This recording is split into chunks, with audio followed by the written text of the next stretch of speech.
ஓம் சாந்தி. எல்லோரும் சந்தோஷமாக இருக்கிறீங்களா?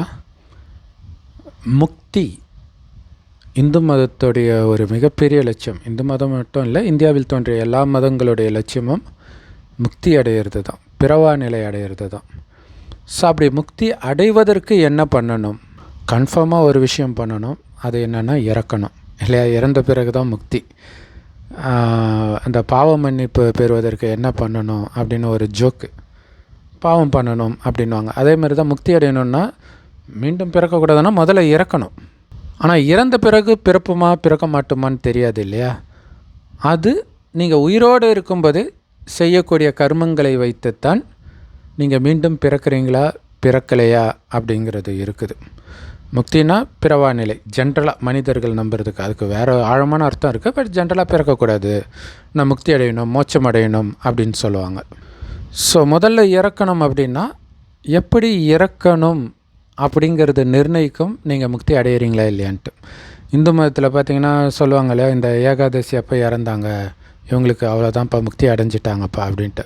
ஸோ அப்போ அந்த இறக்கிறத வச்சு தான் சொல்கிறாங்க இல்லை, அதுக்கு முன்னாடி வாழறத வச்சு சொல்லலை, பிறந்த காலத்தை வச்சு சொல்லலை, இறக்கிறத வச்சு தான் சொல்கிறாங்க. அப்போ இறக்கும் பொழுது நீங்கள் எப்படி இறக்குறீங்கன்றதை பொறுத்து தான் நீங்கள் முக்தி அடையிறீங்களா அல்லது மீண்டும் பிறந்து இங்கே கஷ்டப்பட போகிறீங்களா அப்படிங்கிறது இருக்குது. சரி, இப்போ மரணம் அப்படின்னு பார்த்திங்கன்னா துர்மரணம்னு ஒன்று இருக்குது. அது ஜென்ரலாகவே எல்லோரும் சொல்லுவாங்களே, ஆக்சிடெண்ட்லலாம் இறந்தால் துர்மரணம். இன்னொரு விஷயம், ஆக்சிடெண்ட்லலாம் இறந்தால் அவங்க பேயாக அலைவாங்கன்னு சொல்லுவாங்க. அப்போ கன்ஃபார்மாக அவங்களுக்கு முக்தி கிடையாது. ஆக்சிடெண்ட்டில் இறக்கிறது, தற்கொலை பண்ணுறது, கொலை பண்ணப்படுறது, ஸோ இவர்களெல்லாம் பேயாக அலைவார்கள். ஸோ அப்போ அந்த மாதிரி இல்லாதவர்கள், இயற்கையாக இறக்குறவங்க, வயசாகி இறக்குறவங்க, இவங்கெல்லாம் அப்போ முக்தி அடைவாங்களா அப்படின்னா அவர்களும் முக்தி அடைய மாட்டாங்க. ஏன்னா நம்ம உலகியல் ரீதியாக துர்மரணம்னா ஆக்சிடெண்ட்டு, கொலை, தற்கொலை, அந்த சின்ன வயசில் இறக்கிறது, அகால மரணம், இதை மட்டுமே சொல்கிறோம். ஆனால் துர்மரணம் என்பது அது மட்டுமே கிடையாது. இந்த துர்சம்பவம் அப்படின்னு சொல்கிறோம் இல்லையா? துர்சம்பவன்றது ஒரு மங்களகரமான சம்பவத்துக்கு ஆப்போசிட்டானது துர்சம்பவம். மரணம், ஆக்சிடெண்ட்டு, துரோகம், இது எல்லாமே துர்சம்பவம்னு சொல்கிறோம். ஆக்சுவலாக பார்த்திங்கன்னா இந்த மரணத்துக்கு துர்மரணம்னு ஒரு வார்த்தை இருக்குது, ஆனால் மங்களகரமான மரணம்னு ஒரு வார்த்தை இல்லை பாருங்களேன். ஏன்னா மரணமே ஒரு துர்சம்பவம் அப்படிங்கிற ஒரு மனநிலையில் இப்போ நம்ம இருக்கிறோம். ஆனால் துர்மரணம்னு ஒன்று இருந்தால் நல்ல மரணம்னு ஒன்று இருக்கணும் தானே. அந்த நல்ல மரணம் யாருக்கு கிடைக்குதோ அவங்க தான் முக்தி அடைவாங்க. துர்மரணம் அடைகிறவங்க மீண்டும் பிறப்பாங்க அல்லது பேயாக அலைவாங்க, இவ்வளோ தான். சரி, இப்போ ஒரிஜினலாக துர்மரணம்னா என்ன அப்படிங்கிறத நீங்கள் தெரிஞ்சுக்கிட்டாலே நல்ல மரணம்னா என்ன அல்லது மங்களகரமான மரணம்னா என்ன அப்படின்னு நீங்கள் புரிஞ்சிக்கலாம். இப்போ இது ஒரு உதாரணமாக இது எடுத்துக்கோங்க. நீங்கள் ஒரு பெண்ணாக இருந்தால் உங்கள் கணவனை நினச்சிக்கோங்க, ஆணாக இருந்தால் உங்கள் மனைவியை நினச்சிக்கோங்க. நீங்கள் வேலைக்கு போயிட்டு வரீங்க அல்லது எங்கேயோ ஊருக்கு, உங்கள் அம்மா ஊருக்கு போயிட்டு வரீங்க.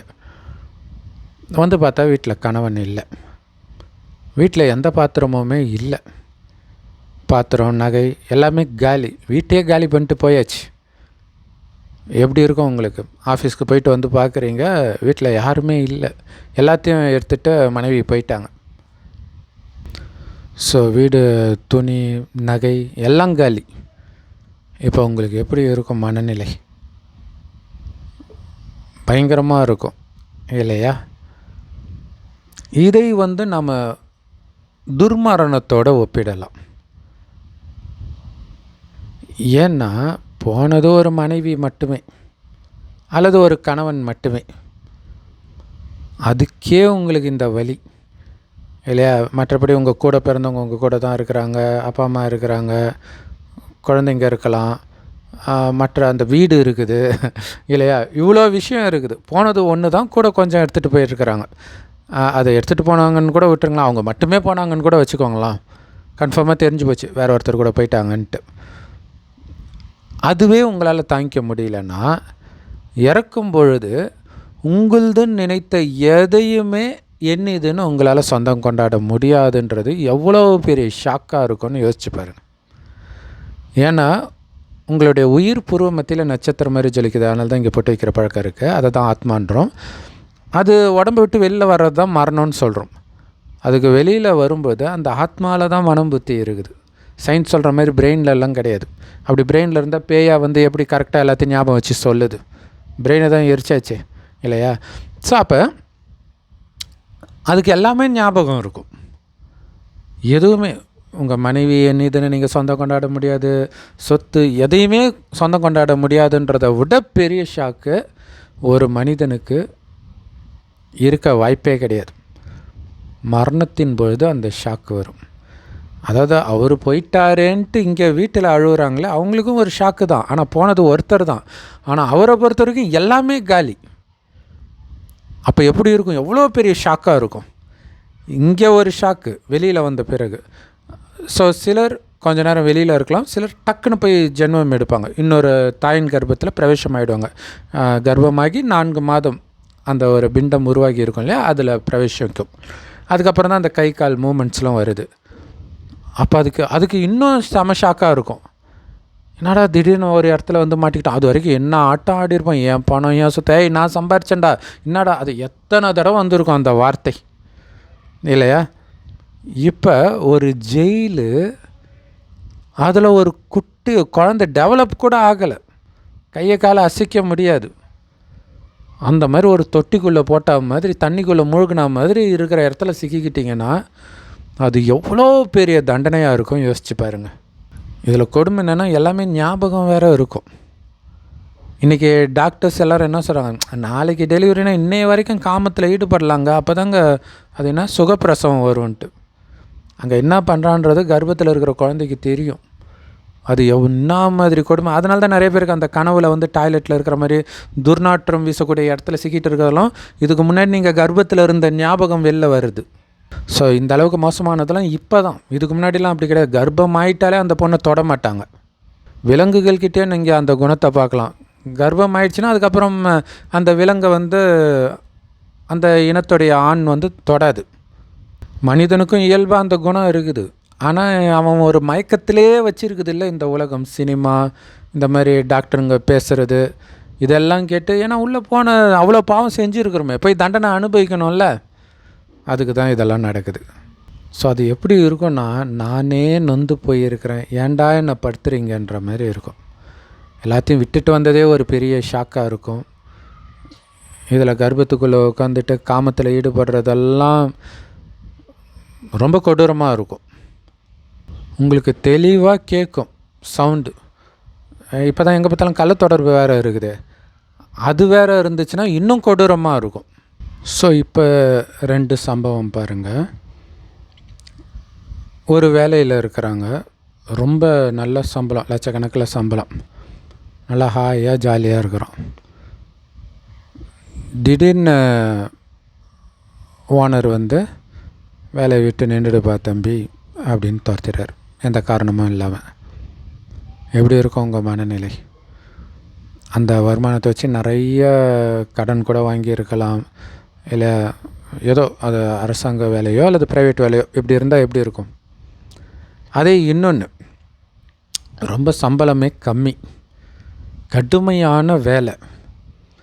அதனால் நீங்களும் வேலையை வேறு ஏதாவது வேலை செய்யலாம் அப்படின்னு தேடிட்டு இருக்கிறீங்க, அப்ளை பண்ணுறீங்க. ஒரு இடத்துல வந்து வேலை கிடச்சிடுச்சு, பயங்கரமான சம்பளம், வெளிநாட்டில், உங்களுக்கு பிடிச்ச ஒரு நாட்டில் பயங்கரமாக பல லட்சம் அல்லது கோடிக்கணக்கில் சம்பளம்னு வச்சுக்கோங்க.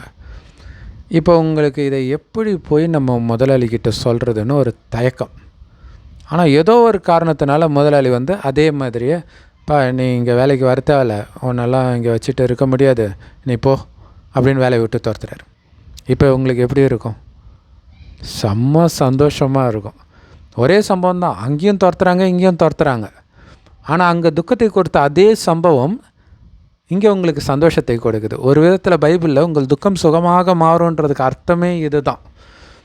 என்ன அப்படின்னா, அங்கே நீங்கள் எதிர்பார்க்கலை இல்லையா? இங்கே நீங்கள் ஆல்ரெடி போகிறதுக்கு தயார் ஆகிட்டு இருக்கிறீங்க, தயார் ஆகிட்டீங்க. அடுத்தது என்ன நடக்கும் எல்லாமே உங்களுக்கு தெளிவாக தெரியும். அவர் அனுப்பாட்டினாலும் நீங்கள் சொல்லிட்டு போக தான் போகிறீங்க இல்லையா? இந்த நேரத்தில் அவர் சொல்கிறது உங்களுக்கு துக்கத்தை கொடுப்பதற்கு பதிலாக நல்ல வேளை அவர் மனசை காயப்படுத்தலைன்னு உங்களுக்கு சந்தோஷம்தான் இருக்குது. அந்த முதல்ல துக்கம் இருந்தது இல்லையா, அதை துர்மரணத்தோடு ஒப்பிடலாம். ஷாக், திடீர்னு என்னடா இப்படி ஆயிடுச்சு. ஏன்னா சின்ன வயசில் நடந்தால் தான் அப்படின்னு இல்லை, எந்த வயசில் இருந்தால் தான் இறக்கிறதுக்கு இன்றைக்கி தயாராக இருக்கிறாங்க. அப்படி இல்லைன்னா ஹாஸ்பிட்டலுக்கு ஏன் போகிறாங்க இல்லையா?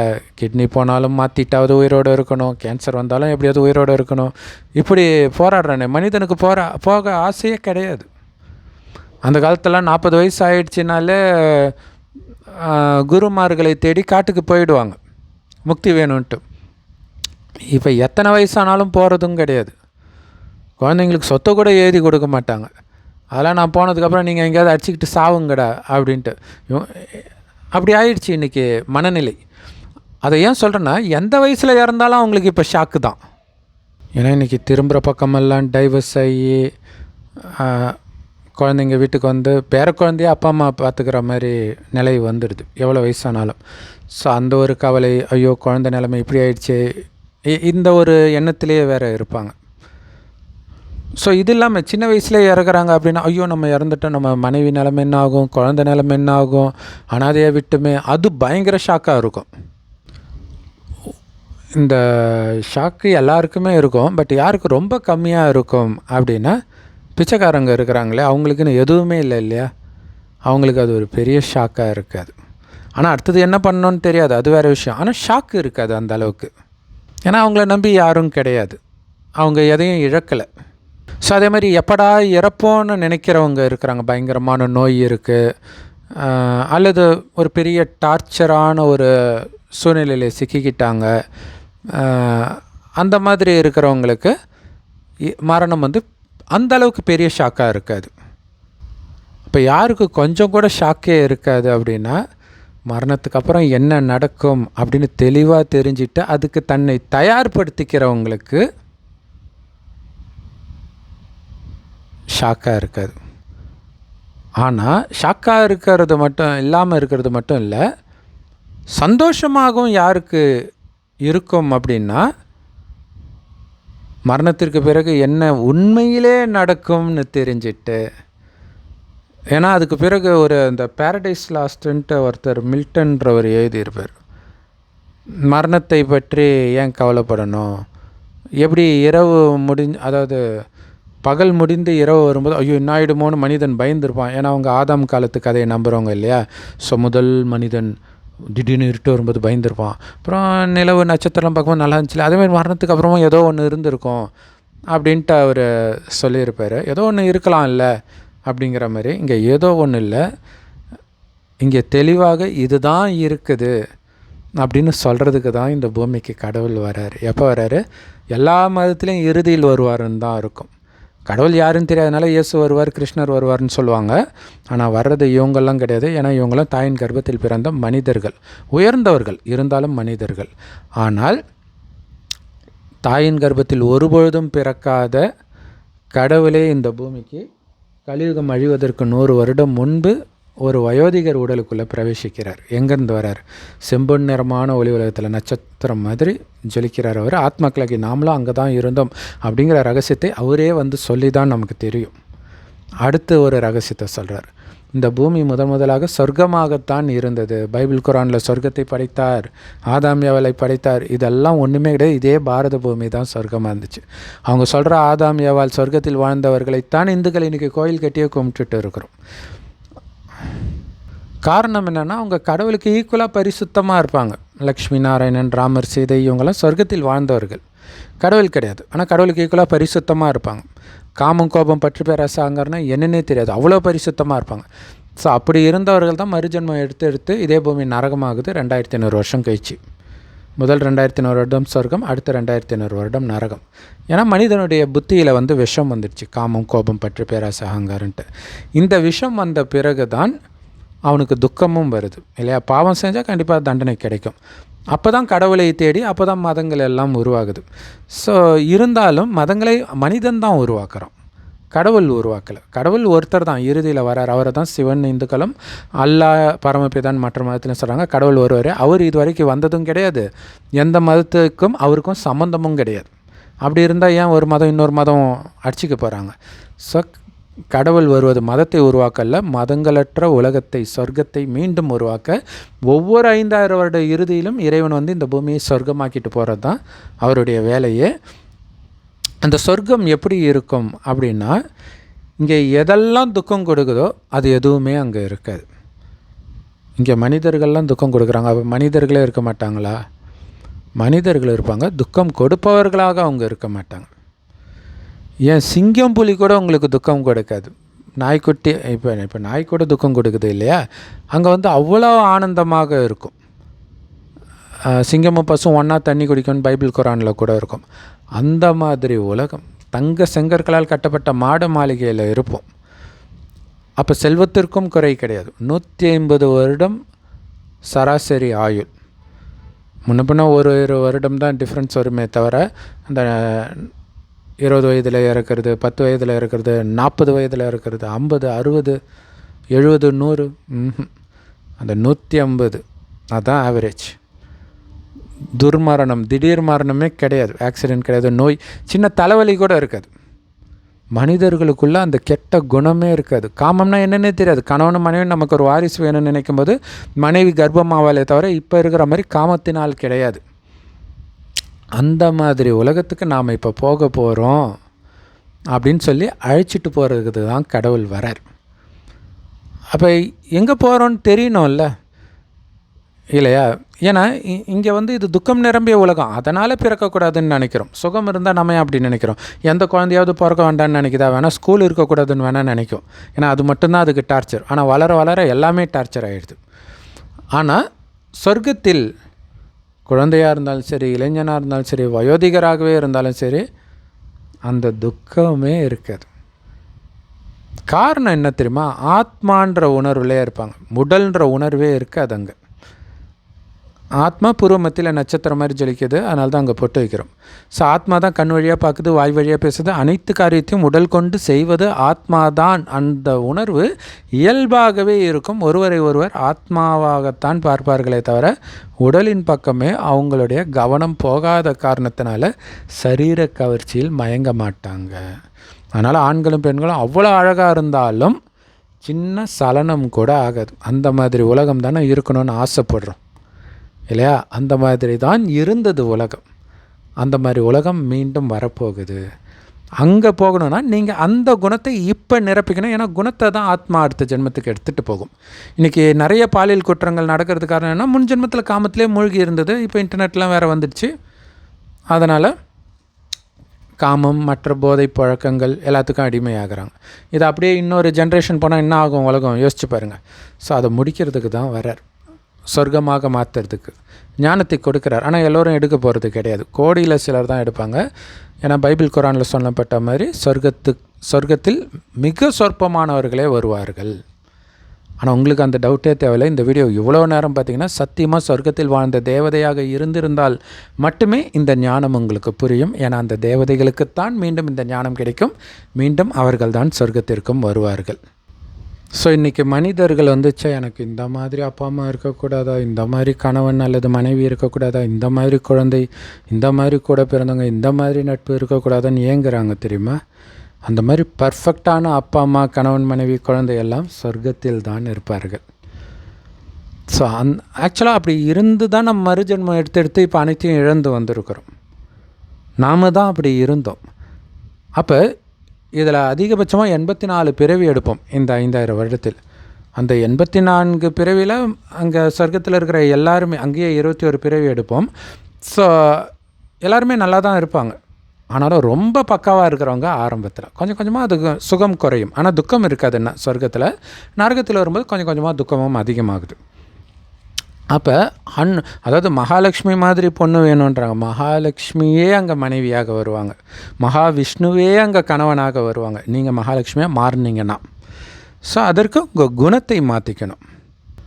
அப்போ என்ன பண்ணணும்னா, கடவுள் சொல்கிறார் அதுக்கு என்ன பண்ணணும் அப்படின்னா, சொர்க்கத்தில் எப்படி ஆத்மானு வந்து ஒருவர் ஆத்மான்னு பார்த்தாங்களோ அதேமாரி இப்போவும் ஆத்மாவை பார்க்கும் பழக்கத்தை ஏற்படுத்துங்க, உடலை பார்க்காதீங்க. ஆத்மாவின் தந்தையாகிய என்னை நினைவு செய்யுங்கன்றார். ஏன்னா ஆத்மா அப்பா வந்து குழந்தைக்கு சொத்து கொடுப்பார். ஆத்மாவின் அப்பா சிவன் கொடுக்குற சொத்து தான் 5000 வருடமாக நம்ம அனுபவிக்கிறது. அது ஃபுல்லாக தீரும்போது தான் மீண்டும் கொடுக்க வரார். ஸோ அதனால தான் அவர் ஆத்மாக்களின் தந்தைன்றார். அனைத்து ஆத்மாக்களுக்கும் ஒரே தந்தை தான், ஒரே கடவுள் தான்.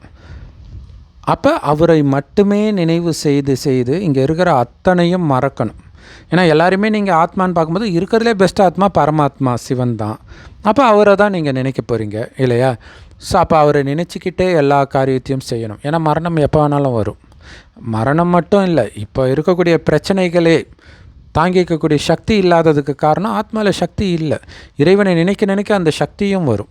கூடவே இறைவன் கொடுக்குற ஞானத்தையும் கேட்கணும். இறைவன் ஒரு வயோதிகர் உடலில் வரார் கடைசின்னு ஒரு வருடம். அந்த வயோதிகருக்கு பிரம்மான்னு பேர் வைக்கிறார். அந்த பிரம்மாவாய் வழியாக இந்த ஞானத்தை கேட்குறவங்க தான் பிரம்மா குமார் குமாரிகள். ஸோ அப்போ பிரம்மாவாய் வழியாக இறைவனுடைய நேரடி ஞானத்தை கேட்பவர்கள் தான் சொர்க்கத்திற்கு செல்வார்கள். சொர்க்கத்தில் நிறைய பதவி இருக்குது, வேலைக்காரன்லேருந்து லக்ஷ்மி நாராயணன் வரைக்கும். ஸோ அப்போ நம்ம உயர்ந்த பதவி தான் அடையணும். அதுக்கு என்ன பண்ணணும்?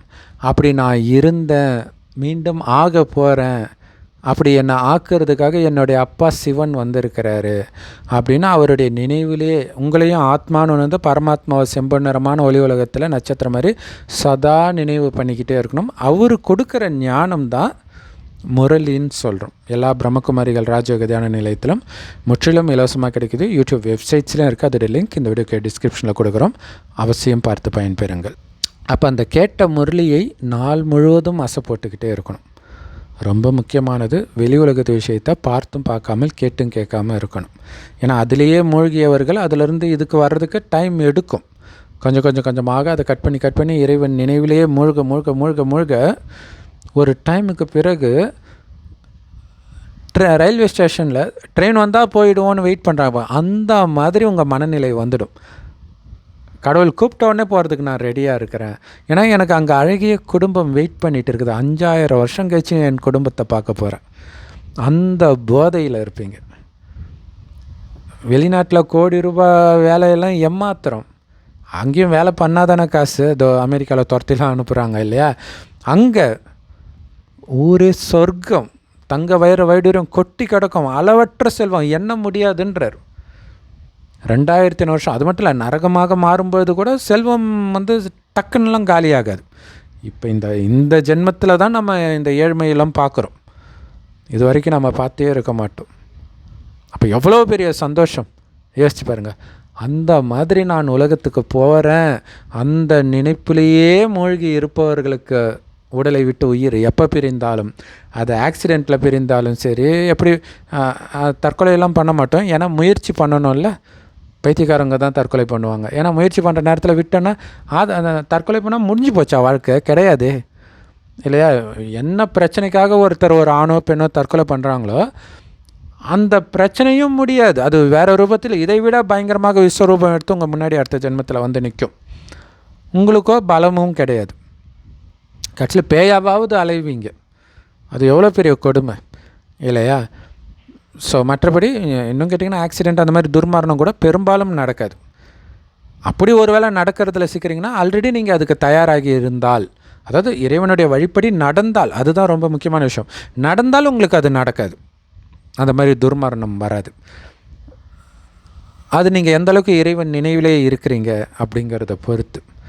ஸோ அப்போ அந்த இறக்கிறதுக்கு முன்னாடியே அந்த மாதிரி துர்சம்பவமே வருதுன்னே கூட வச்சுக்கோங்களேன். இயற்கை சீற்றம் இதெல்லாம் வருதுன்னு வச்சுக்கலாம்.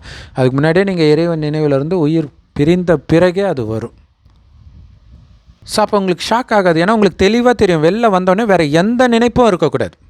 கணவனோ மனைவியோ குழந்தையோ சொத்தோ எந்த நினைப்பும் இருக்கக்கூடாது. அப்போ என்ன பண்ணுவோம்? அதுக்கு முன்னாடியே உடல்ன்ற உணர்வையே மறந்து ஆத்மான்னு உணர்ந்து சிவ பரமாத்மா நினைவிலையும் சொர்க்கத்துக்கு போகிறன்ற அந்த எண்ணம் மட்டுமே அந்த போதையிலே இருந்தால்தான் விட்டோடனே ஆஹா நான் வந்துட்டேன்ட்டு ஜாலியாக போவீங்க.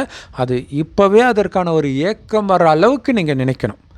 அப்படி இருந்தால் அன்பான சகோதர சகோதரிகளே, மீண்டும் இந்த துக்கம் நிரம்பிய கலியுகத்தில் சத்தியமாக பிறக்க மாட்டீங்க. ஸோ அப்போ நீங்கள் மேலே போயிட்டு இந்த பூமி சொர்க்கமான பிறகு தான் ஜென்மம் எடுப்பீங்க.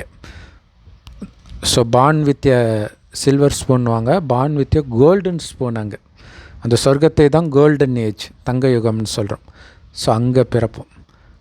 ஓம் சாந்தி. தேங்க்ஸ் ஃபார் வாட்சிங்.